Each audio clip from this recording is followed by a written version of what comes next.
Okay, let's just jump right in and unpack this core, really frustrating problem. Let's do it. We all know, intellectually, that the path to financial stability, it involves saving, investing, planning for the long haul. Right. We get the math. We get the math, we know we should be disciplined, Hmm. and yet month after month, year after year, we look back and realize we've just continuously sabotaged our own success. Hmm. We've stalled out, we've panicked, or we've just done nothing at all. And that's the ultimate paradox, isn't it? The old economic model, it just assumes that if you give people enough access and enough education, financial literacy, Yeah. they'll make rational, optimal choices. Right, that they'll just maximize their own good. Exactly. But behavioral science has proven that assumption is just. It's dead wrong. Your failure to save isn't some kind of moral failing, and it's definitely not a lack of intelligence. So what is it? It's a fight against the invisible architects of your choices. Today, we're pulling back the curtain on this hidden financial sabotage. We are diving deep into some serious academic research. We're talking massive data sets from organizations like Vanguard, foundational papers from the fathers of behavioral economics. And the mission here is really clear. Yeah, our mission is to extract the specific, actionable strategies that come from this science to help you overcome the hidden traps built right into financial decision-making. You're going to learn how to automate your success completely regardless of willpower. Which is the key. It is. Now, since you're already investing your time with us to gain this crucial knowledge, do yourself a favor. Hit that follow button right now, tell your friends about this show, and make sure you subscribe to Money Mindset. The central idea we really need to get to is that we can stop trying to force ourselves to be perfectly rational all the time. Because that just doesn't work. That strategy fails every time. Instead, we have to leverage the science of what's called choice architecture. We have to design our lives and our financial environment so that the path of least resistance, the easiest, most automatic path, is also the one that leads to the best long-term outcome. Okay, let's start with a finding that, for me, just fundamentally shakes the faith we have in that traditional ideal, that more choice is always better. Right, the classic more is better capitalist idea. Exactly. When it comes to our retirement plans, we have hard data showing that offering more options can actually lead to dramatically, measurably worse outcomes for you, the investor. This is the critical finding around choice overload. And, some of the previous smaller studies, they focused mostly on just participation rates. They showed that when you overwhelm people with options, whether it's 50 kinds of toothpaste or, 59 different mutual funds, they often get paralyzed. And they just put off the decision. They defer it entirely. They just choose not to participate at all. But the research we're diving into today, it uses data from the Vanguard Center for Retirement Research. And it confirms something, well, even more insidious. Choice overload doesn't just reduce enrollment. It actively corrupts the quality of the choices people make once they are participating. It pushes them away from growth and toward stagnation. Exactly. And this study it's huge. It's so compelling because it's using real-world outcomes. They looked at data covering 580,855 employees across 638 different pension plans. Wow, that's a massive sample. It's massive. This was back in 2001. And that data set captured a huge range of complexity. Some plans offered just 4 funds, while others went all the way up to 59. So a huge spectrum. A huge spectrum. The average was about 12 and a half funds. So we're not talking about abstract theory here. This is how real people with real money actually behaved based on nothing more than the number of options in front of them. Right. And the data shock is that more funds led to this paralyzing need to seek simplicity. And that pushed money away from the very investments designed for growth. Let's get into the key stats, because this should be a huge warning sign for anyone looking at their own 401k menu today. Okay, so the researchers, they isolated the effect of increasing the total number of funds in a plan. They just called it number of funds. Simple enough. And their big finding hinged on a specific number. What happened, statistically, for every 10 additional funds that a plan added to its menu. This is the killer stat. For every 10 extra funds, so imagine your company's plan goes from having 10 funds to 20 the average employee's allocation to equity funds. So stocks, index funds, growth investments. But stuff you need for long-term growth. The essential stuff. That allocation decreased by a measurable 3.28 percentage points. Okay, wait. The average equity allocation was pretty high to begin with, right? Something like 78%? It was around 78%. But that 3.28 percentage point drop was consistent and statistically significant right across the entire massive sample. That is such a crucial observation. It suggests that when we're faced with complexity, our instinct is to reduce risk. But we reduce it in the worst possible place for our long-term goals. So, if they pulled back from equity, where did that money go? It flowed directly into what they felt were the simplest, safest alternatives. Their allocation to bond funds went up by about 1.98 percentage points. Okay. And critically, the rest of it, about 1.3 percentage points, went into money market funds or just cash. The complexity didn't make them smarter diversifiers. It just made them retreat. It made them retreat to the things they understood instantly: cash and bonds. Okay, let's stop right there. That 3.28% shift. It might sound small on one annual statement, but the implication over a 20 or 30-year career it's catastrophic. Oh, it's absolutely catastrophic, especially for a young person. This isn't just some theoretical number. We're talking about potentially millions in lost retirement income because of a psychological reaction to a fund menu. Let's really spell that out. Can we walk through a hypothetical? Yeah, let's do it. Let's frame it in terms of opportunity costs. So imagine a 25-year-old investor. Let's say she's earning $70,000 a year. She contributes 10% of her salary, gets a 5% company match. So that's $10,500 going in every year. Right. And let's be conservative with returns. We'll say 9% average annual return for a good equity fund and maybe 4% for a conservative bond or cash allocation. Okay. So scenario A, she's in a simple plan, few options. She picks a standard 80% equity, 20% bonds mix, which is totally appropriate for a 25-year-old. Perfect. So if she maintains that 80-20 mix for 30 years, her portfolio would likely grow to around $1,675,000. A very nice nest egg. Now, scenario B, choice overload. Her company adds 20 or 30 extra funds to the plan. And so she retreats to simplicity, her brain gets overwhelmed, and she drops her equity allocation by that 3.28 percentage points. So she ends up closer to a 7-7-23 mix. Which feels safer in the moment. It feels safer, but that tiny shift means she's missing out on the high-growth compounding returns on that small portion year after year after year. So what's the final damage? That small 3.28 percentage point reduction in equities over 30 years. It could conservatively translate into a final wealth difference of well over $100,000. $100,000. Just because the menu was too long. At least. And that's just for one incremental shift. If she was in a plan with 59 funds and got really spooked, the cost could be multiples of that. And it gets even worse. The study also found that the probability of an employee putting no money whatsoever into equities went up significantly as more funds are added. Yes, the no equity variable. It's shocking. 11% of the employees in this massive study were entirely in money market and bond funds. For a long-term saver, that's like signing up to guarantee you'll lose to inflation. It's guaranteed failure. You're trading any potential for real growth for a feeling of psychological comfort today. And here's the part that really surprised me, the part that just completely undermines what you might assume. The age factor. The age factor. This negative effect was just as strong for younger employees, we're talking people under 30, as it was for older employees. Which makes no sense from a rational perspective. Not being in the stock market is arguably most damaging for those young savers. They have the longest time horizon. So why? Why does seeing 30 options instead of 10 lead a young person who has decades of runway to choose cash and bonds? The mechanism is called simplicity seeking, and it's a defense mechanism against what we call anticipated regret. Okay, break that down.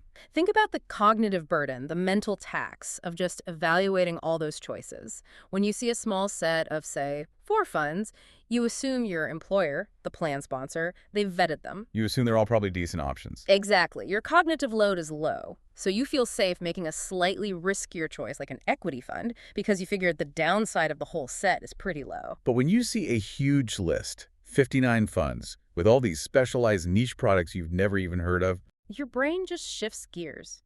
You start to assume that the set must include some duds, some niche products that yield low average utility, as the paper puts it. You become terrified of pitching the wrong complex fund that you don't understand. the fear isn't just losing money. It's the regret of making a stupid choice after putting in all that effort. That's it. So to avoid the potential short-term psychological pain of picking the wrong complicated thing, you default. You default to the simple, safe option that requires zero thought cash or bonds, even though that choice guarantees long-term financial inferiority. You're trading decades of compounding growth for the psychological safety of making an easy decision today. And this paralysis hits new employees hard and fast. The study looks specifically at people who had been at their job for less than a year and a half. For every 10 extra funds, their equity allocation still dropped by 2.78 percentage points. So the environment sets the tone right away. Immediately. The pressure to simplify is overwhelming and instantaneous, no matter how much experience you have. This whole phenomenon, people making these deeply suboptimal long-term decisions just to reduce short-term mental friction, it directly attacks the fundamental myth that governed economics for centuries. Oh, yeah. We have to acknowledge that none of us are this economic man. The concept of Homo economicus. It's a fascinating piece of fiction. Right. This hypothetical person is perfectly rational, has limitless computational power, maximizes their utility perfectly every time. A robot in a suit, that's what I picture. Uh-huh. And it has nothing to do with real life. Nothing. Behavioral science, and especially the work of people like Daniel Kahneman and Amos Tversky, shows that we humans operate under severe limitations. We have limited attention, finite willpower, our memories are fallible. We're predictably irrational. That's the perfect phrase for it. Predictably irrational, especially when we're facing complex, high-stakes decisions like investing. Kahneman and Tversky famously broke down how our brains process information into two systems, System 1 and System 2. Or, as they put it, fast and slow thinking. Fast thinking, System 1, is your intuition. It's automatic, emotional, it's approximate. It relies on mental shortcuts, what we call heuristics. It's what you use to slam on the brakes when a car cuts you off. You don't think, you just react. Exactly. Slow thinking, System 2, is the opposite. It's effortful, it's deliberate, precise. It requires focused mental energy. And that's the problem in finance, isn't it? It's the critical problem. Complex, long-term decisions like asset allocation, they demand that effortful, slow thinking. But our brains, being efficient, lazy machines, will always try to default to the easy path of System 1. And we can actually prove just how often our fast thinking leads us into predictable mistakes with a really simple test. We can. So give us the classic example. Okay, the bat and ball problem. You've probably heard it. A bat and a ball together cost $1 tennis. Yeah. The bat costs $1 more than the ball. How much does the ball cost? And the fast, intuitive answer that just leaps into your brain almost before you can stop it is 10 cents. It feels right, doesn't it? It feels perfectly right. But if the ball cost 10 cents, the bat would have to cost $1.10 for a total of $1.20. That's wrong. You have to actively suppress that intuitive System 1 response, engage your effortful System 2, and do the actual math to get the correct answer. Which is 5 cents. 5 cents. And financial decision-making is just full of these moments. Whether to panic sell, how much to save, which funds to pick. The intuitive System 1 answer is so often disastrously wrong, and only conscious, difficult effort will fix it. This reliance on shortcuts leads directly to these portfolio-wrecking cognitive biases. Let's start with the one that causes the most damage during market swings. Recency bias. Recency biases, it's just giving way too much importance to the most recent event. Our memory is weighted toward what just happened. So in finance, that means if the market's been hot for 6 months, We start to believe it'll be hot forever. And if the market has been falling for 6 months, we think it's going to zero. we're convinced it will fall forever. Our perspective just shrinks to the immediate past. And this bias gets really toxic during a downturn because it hooks up with another one, loss aversion. Loss aversion is another core concept from Kahneman and Tversky. It basically states that the pain of a loss is psychologically about twice as powerful as the pleasure of an equivalent gain. Losing $100 hurts twice as much as finding $100 feels good.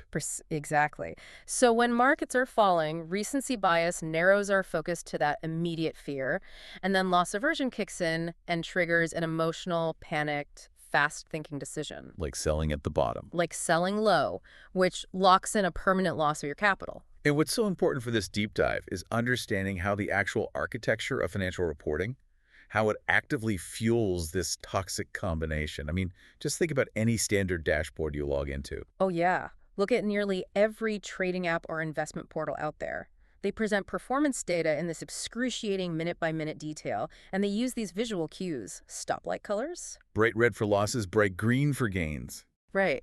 And that presentation style, which the research calls out in Exhibit 1, it feels helpful, but it's really designed to cause anxiety and paradoxically to encourage you to trade more often. Which is almost never a good thing for a long-term investor. Almost never. That bright red number is like a psychological tripwire. It doesn't matter that my 30-year retirement goal is totally on track. What matters to my ancient lizard brain is that I just lost 1% today, and it's highlighted in the color of blood and danger. Exactly. The visual architecture primes you to focus on short-term negative noise. It fuels the recency bias. It triggers that emotional, loss-averse System 1 response, no matter how healthy your portfolio is long-term. The presentation itself encourages a short-term view when success demands the exact opposite. It demands patience. So the actionable takeaway here isn't just to tell people, hey, be more patient. It's to actually change the feedback system. How do the top financial architects say we should be looking at this data instead? The solution is to reframe performance entirely within a goals-based framework. So instead of focusing on today's fleeting red or green numbers, the dashboard should primarily show your portfolio's performance in terms of the probability of reaching your goal. Your predetermined savings goal or retirement income goal. Yes, that is the key choice architecture intervention. So you're shifting the focus from anxiety-inducing daily noise to tangible long-term progress. Can you walk us through how that reframing would work during a real stress test like the 2008 financial crisis? Sure. Let's say an advisor is working with an investor who has a balanced 60-40 stock bond portfolio. Yeah. If the advisor shows them the standard line graph, like in Exhibit 2, The scary one? the scary one, Yeah. the investor would see their $100,000 portfolio shoot up 36% by late 2007, and then watch in horror as all those gains just get wiped out by the end of 2008. So the whole conversation becomes about loss, panic, uncertainty. Right. And the investor is highly likely to make that System 1 panic sell decision. But if the advisor instead showed a Monte Carlo simulation chart, like in Exhibit 3, which models thousands of potential market outcomes, Yeah. the whole perspective just changes. It changes dramatically. The focus moves away from the absolute dollar loss. The simulation, even after that massive 2008 crash, might show that the portfolio still had a greater than 75% chance of hitting the predefined $1 million wealth goal over the 30-year time horizon. So the conversation shifts from I'm losing everything to Yeah, okay, this is a temporary setback, but statistically, we are still highly likely to achieve our goal. that reframing just neuters the emotional response. Yeah. You're no longer reacting to a terrifying red number. You're looking at your high probability of success, which encourages the deliberate, slow thinking you need to stay the course. Exactly. And sometimes relating the goal to a desired monthly retirement income, say $6,500 in today's dollars, that's even more powerful than a big wealth target because it gives you a concrete story that helps you stick to the plan when things get tough. The idea that just the presentation can completely change behavior, even when the underlying numbers are identical, that brings us right to the next big bias, framing bias. Framing bias is just responding differently to identical information based purely on the context or the presentation. We are so susceptible to language and visual cues. And the classic retail example is the credit card fee versus the cash discount. They're mathematically identical, but they feel completely different.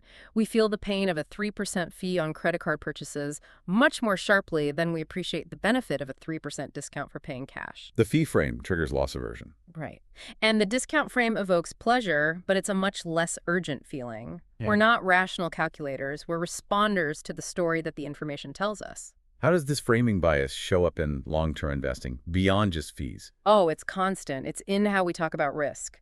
An advisor might frame a high-risk portfolio as one that offers maximum potential for long-term growth, right? That appeals to your optimistic side. But they could frame a conservative choice as one that avoids potential capital loss, which appeals to your fear and loss aversion. A successful investor has to be able to see when they're reacting to the frame, the loss avoidance story, rather than the statistical reality of what they need, which is often growth. There's another powerful financial framing trap in there too, right? The idea of opportunity cost. That's a huge one. If you spend $500 on a new gadget, the loss is immediate, it's concrete, and you feel that pain.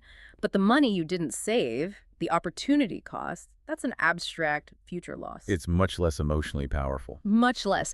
But if you reframe that $500 purchase as losing the potential for that $500 to become $5,000 in 20 years, you shift the psychological framing from an immediate choice to a massive future loss, which is a much, much stronger motivator for saving. Okay, so we've established it. The human brain is predictably irrational, it's highly susceptible to choice overload, and it's prone to emotional decisions driven by framing and recency. A bit of a mess, really. A mess.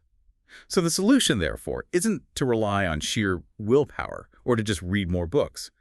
The solution is to change the environment itself so that our lazy, fast-thinking system just defaults into making good choices. This is the revolutionary insight of choice architecture. It's the careful, deliberate design of the choices you're presented with to guide the imperfect decision maker, that's all of us, toward the decision that serves their own long-term best interest. It's all about the nudge. It's all about the nudge. It's about minimizing the need for constant self-discipline and maximizing the power of making things automatic. And the single most impactful, most quantifiable example of choice architecture in modern financial history is directly related to those complex 401k menus we were just talking about. It is. It's the opt-in versus the opt-out nudge. Okay, explain that. Traditionally, 401k plans required you to actively opt in. You had to find the form, fill it out, try to select from those 59 funds, submit it. It requires effort. It requires slow thinking. A ton of effort. And as we know, whenever friction or effort is involved, the lazy route, which is doing nothing, inertia, that often wins. But then, some plan sponsors just flipped the switch. They made automatic enrollment the default, the opt-out option. And the results were, well, they were stunning. The change was dramatic and immediate. In these well-documented studies, participation rates soared from roughly 50% to 86%, just by switching from opt-in to opt-out. What, a 36 percentage point jump? That 36 percentage point jump just by removing the reliance on willpower and leveraging our natural tendency to just not do anything. That one stat proves the entire point. The system, not the person, was the problem. The failure rate dropped dramatically just because someone changed a default on a checkbox. It's incredible. So if a small change in external architecture can do that, we have to apply that same logic to our own internal financial lives using the science of habits. Right. To automate your own success and get willpower out of the equation, you have to understand the blueprint for all behavior, the habit loop. This neurological pattern, detailed by researchers like Charles Duhigg, it governs every single habit you have, whether it's checking your phone or saving $500 a month. So the loop has three parts: cue, routine, and reward. If we're applying this to finance, what does the cue look like? The cue is the trigger. It's what shifts your brain from conscious thought to that automatic System 1 mode. In a financial context, the cue is often external and timely. Like payday. Payday is the big one. Or the arrival of a bill notification in your email, or even just a specific time of day when you habitually check your bank balance. It's the moment the autopilot kicks in. And then the routine is the behavior itself. Yeah. So if the cue is stress, the routine might be impulse spending. Exactly. And if the cue is payday, the routine should be automatic saving. And finally, the reward. That's the real enforcement. The reward is what reinforces the loop. It's the psychological satisfaction, the sense of accomplishment, or even just the temporary relief from stress. It's what tells your brain, hey, do this again. And the real engine of the habit is the craving that links the cue and the reward. That's the engine. Let's look at the bad side of this for a second. If the cue is the stress of getting a big credit card bill, what's the typical bad routine people fall into, and what's the reward they're actually chasing? Great question. When you get that cue of financial anxiety, a big bill, an overdue notice, the common routine is often avoidance. You just don't open it. You don't open it, you defer the payment, or maybe you try to counteract the stress by seeking an immediate small pleasure, an impulse buy on Amazon, a fancy takeout order. And the reward isn't financial. No, the reward is immediate emotional relief. It's distraction from the pain of the debt. And that short-term psychological safety reinforces the loop, which basically guarantees you're going to avoid that difficult task again next month.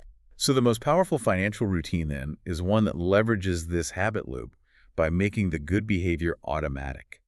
It has to minimize the biggest behavioral hurdle in personal finance: present bias. Present bias is huge. It's our psychological tendency to prioritize immediate, smaller gratification. That impulse purchase, that dinner out over the abstract, much larger deferred reward of a comfortable retirement. And automation is the perfect antidote. It's the absolute antidote to present bias because it completely removes the opportunity for a conscious, willpower-draining decision at the moment the cue is triggered. Okay, let's break down the actionable applications from this. First and most critical strategy, prioritize paying yourself first. This is a strategy that's all about self-efficacy and killing present bias.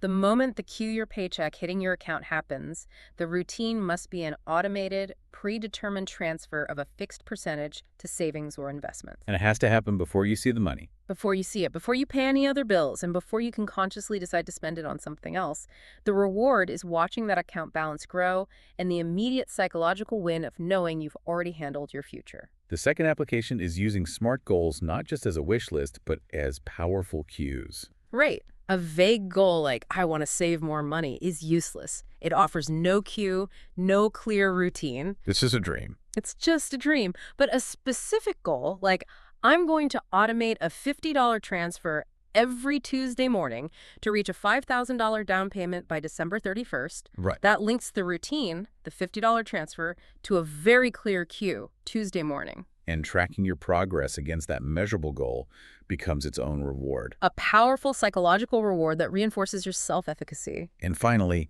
using systematic approaches to debt management. That's another form of behavior architecture. Absolutely. High-interest debt is a massive roadblock. Trying to tackle it with inconsistent willpower just doesn't work. It never works. So whether you use the debt avalanche method, paying off the highest interest rate first, or the debt snowball, paying off the smallest balance first, both are just implementation tools. They create a predictable, consistent routine. And systematically killing a debt provides these huge emotional rewards. Huge. You're not just freeing up income, you're freeing up mental space, you're reducing stress, and you're building commitment to your future goals. It's choice architecture applied to elimination. So we've established that relying on willpower is just. Yeah. It's a losing strategy. It requires that system 2 effort, which is finite, and it gets tired easily. It gets fatigued, just like a muscle.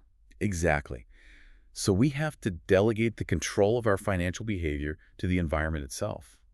And this brings us to a crucial but simple-sounding self-regulatory strategy called implementation intentions. This is such a powerful idea. Goal intentions are simple, right? It's just, I intend to achieve X. That's the motivation part. I'm going to save more this year. Right. But researchers like Peter Goldwitzer prove that motivation isn't the real challenge. The challenge is the implementation. It's actually starting the action when the time comes, especially when you're faced with distractions or conflict. And that's the gap that implementation intentions are designed to bridge. They bridge that gap perfectly. The strategy is designed to bypass that conscious effort, that moment of decision. What's a critical format? It's a simple if-then rule.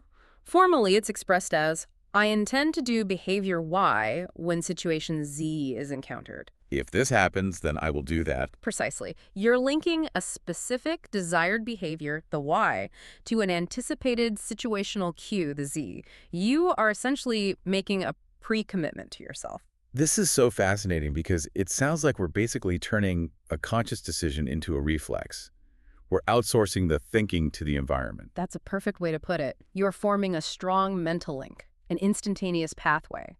So when situation Z, the cue, happens, the behavior Y is triggered immediately, swiftly, and effortlessly. It becomes almost automatic. It becomes quasi-automatic. It feels like a real habit, but it comes from a single, powerful, mental act of commitment, not from months of painful repetition. And there's incredible proof of how powerful this is, particularly when the task is difficult, which, let's be honest, is exactly what consistent long-term financial planning feels like to most people. It's exactly that.